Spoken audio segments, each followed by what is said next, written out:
Tervist! Kui me täna räägime harrastustest ja hobidest, siis vaatame kahte sellist asja, nagu ma tegelen millega ja ma teen mida. Mul on siin mõned näited esimeses vormis nimetavas käändes nagu jooga, meditatsioon, sport, ujumine, fotograafia ja aiandus. Nii, ja kui ma tegelen, siis siin on näha, et mul on vaja teist vormi ja ma panen GA juurde. Ehk siis teine vorm on mul jooga ja tegelen joogaga. Ma võin samamoodi öelda, et ma teen ja siis on juba mul vaja kolmandat ehk osastavat käänet.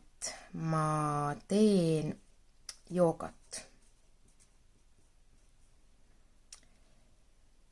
Ja pärast ma räägin, et mis vahe nendel on, kui üldse on. Meditatsioon. Ma tegelen meditatsiooni, teine vorm meditatsiooniga. Ma ei saa öelda, et ma teen meditatsiooni. Siin ma ütlen, et ma mediteerin. Nii, järgmine on mul sport. Ma tegelen spordiga ja ma teen sporti. Ujumine. Nii, ma tegelen ujumise, teine vorm, ujumisega. Ja siin samamoodi ei saa öelda, et ma teen ujumist.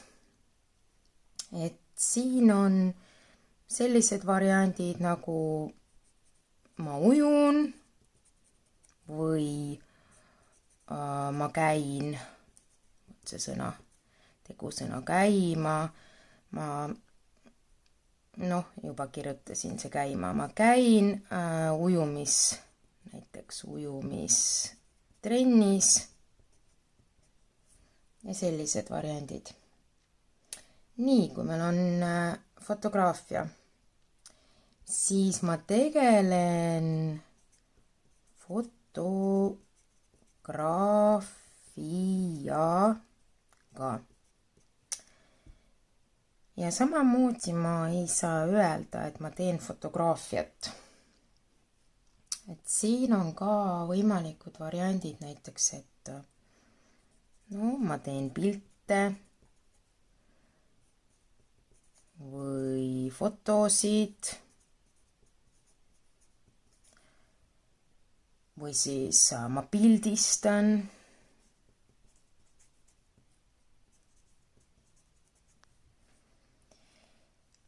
Järgmine on aiandus. Ma tegelen aiandusega.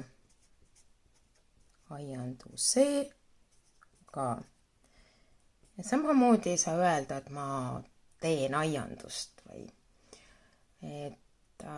ma istutan taimi ja põõsaid ja mul on selline hobi, et mulle meeldib aias midagi teha. Aga et ma teen aiandust, seda meil ei ole.